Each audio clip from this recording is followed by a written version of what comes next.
Muy buenos días, ¿cómo estás? Katy Fernández te saluda. Gracias porque estás ahí acompañándome. Te invito a que traigas tu Biblia y que juntos oremos antes de abrirla.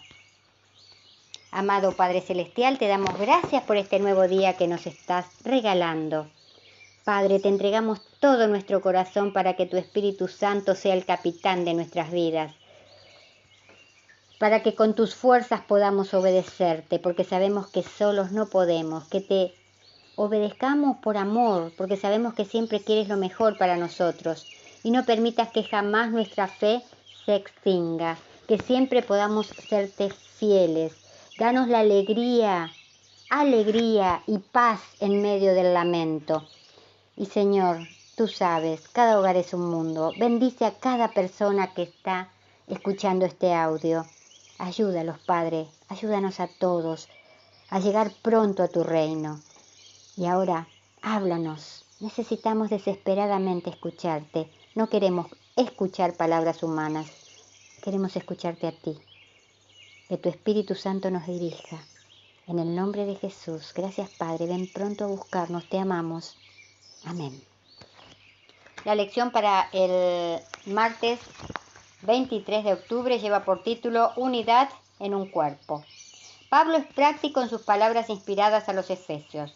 La unidad que existe entre judíos y gentiles, entre personas de diferentes orígenes culturales y étnicos, no es un mito o simplemente una construcción teórica. Es una realidad que nos exige que andemos como es digno de la vocación con que fuimos llamados. Efesios 4:1. Según Efesios 4, del 1 al 3, ¿de qué manera los cristianos deben andar como es digno de su llamado en Cristo? Escuchemos lo que nuestro Dios vivo nos dice en Efesios 4, del 1 al 3. Yo pues, preso en el Señor, os ruego que andéis como es digno de la vocación con que fuisteis llamados, con toda humildad y mansedumbre, soportándoos con paciencia los unos a los otros, en amor, solícitos en guardar la unidad del Espíritu en el vínculo de la paz. El resultado práctico de estas virtudes y gracia en la vida del cristiano ayuda a guardar la unidad del Espíritu en el vínculo de la paz. Todos estos atributos están arraigados en el amor. La práctica activa del amor garantiza las relaciones entre los hermanos y promueve la paz y la unidad en la comunidad cristiana y fuera de ella. La unidad de la Iglesia manifiesta el amor de Dios de manera singular que otros pueden ver. La Iglesia está llamada a dar fe de ello, especialmente en una época de conflictos, divisiones y guerras.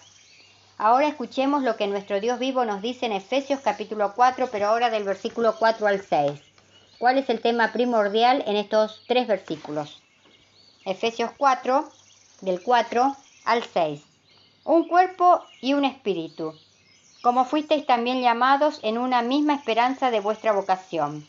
Un Señor, una fe, un bautismo, un Dios y Padre de todos, el cual es sobre todos, y por todos y en todos. En los primeros versículos vemos que nuestro Dios vivo a través de Pablo expresa su interés por la unidad de la Iglesia. Comienza con una exhortación a la unidad y sigue con una lista de los 7 elementos que unen a los creyentes.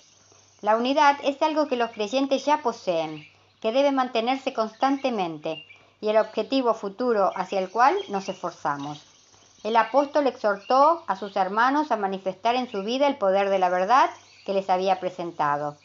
Con mansedumbre y bondad, tolerancia y amor, debían manifestar el carácter de Cristo y las bendiciones de su salvación. Hay un solo cuerpo, un espíritu, un Señor, una fe. Como miembros del cuerpo de Cristo, todos los creyentes son animados por el mismo espíritu y la misma esperanza. Las divisiones que hay en la Iglesia deshonran la religión de Cristo delante del mundo y dan a los enemigos de la verdad ocasión de justificar su conducta. Las instrucciones que nuestro Dios vivo nos da a través de Pablo no fueron escritas solamente para la iglesia de su tiempo. Dios quería que fuesen transmitidas hasta nosotros. Esto está sacado del libro Testimonio para la Iglesia, tomo 5, página 221. ¿Qué decisiones puedes tomar ahora para estar seguro de que andas como es digno de la vocación con que fuiste llamado? Ahora pasamos a la meditación de hoy. que lleva por título ¿Lloras por tus dirigentes? Y nunca después vio Samuel a Saúl en toda su vida, y Samuel lloraba a Saúl, y Jehová se arrepentía de haber puesto a Saúl por rey sobre Israel. Primera de Samuel 15:35. El profeta Samuel se había retirado a su casa de Ramá, resuelto a no involucrarse más en los asuntos públicos y a vivir con cierta tranquilidad los años que Dios le diera. Además, aún tenía que atender a sus alumnos de lo que se ha llamado Escuela de los Profetas, institución en la que se formaban muchos jóvenes promisorios. Sin embargo, inesperadamente Dios envió a Samuel al poblado de Belén para ungir como rey a uno de los hijos de Isaí, una persona probablemente desconocida para el anciano juez de Israel. Samuel temió el peligro que suponía el cumplimiento de aquel encargo divino. Le dijo a Dios: si Saúl lo supiera, me mataría.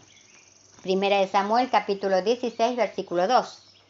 Como ya señalamos, se puede ver con claridad que Saúl se había convertido en un individuo peligroso y violento, dado a todo tipo de maldades hasta el extremo de ser capaz de matar al profeta de Dios.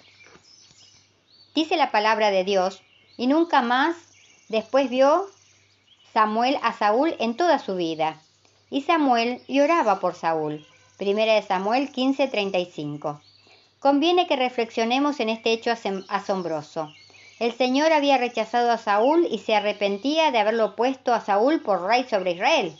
Primera de Samuel 15:35. Saúl se había convertido en un monarca caprichoso y malvado, poseído por un demonio. Y sin embargo, Samuel lloraba por él. ¿Por qué lloraba el viejo profeta por Saúl? Lloraba porque lo amaba a pesar de su perversidad. Lloraba porque Saúl era un dirigente del pueblo del Señor, elegido por Dios y ungido con aceite santo. El profeta lloraba porque la caída de Saúl era un fracaso más que humano, de graves consecuencias para todos. Era un fracaso, por así decirlo, del pueblo de Dios. La caída de un dirigente es una tragedia para el pueblo de Dios. Los que aman a ese dirigente y confían en él experimentan una de las pruebas más grandes de fe que un creyente pueda soportar. La razón es que el pecado de un dirigente es 10 veces más grave que el pecado de una persona normal. Por eso, cuando cae el pastor de una iglesia, por ejemplo, esa iglesia tarda aproximadamente 10 años en recuperarse del trauma, del dolor, de la mala influencia y del desaliento que experimentó. Por eso lloraba Samuel por Saúl. ¿Y tú y yo estamos orando por no solo nuestros dirigentes, sino por cada hermano nuestro en el mundo entero?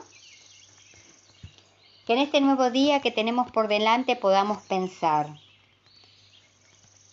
si estamos orando por los dirigentes y por los hermanos que nos rodean, si estamos orando por nosotros mismos para ser llenos del Espíritu Santo, para terminar ya la obra. Acordémonos siempre que cuando alguno cae, como cayó Saúl, el pueblo de Dios llora y Dios sufre.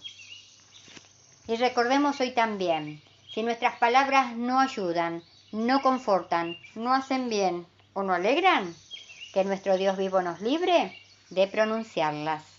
Que tengas un muy bendecido día y que la paz de Dios te acompañe. Te invito para que mañana volvamos a encontrarnos, si Dios quiere. Y gracias, de verdad, muchas gracias, porque estás ahí, acompañándome.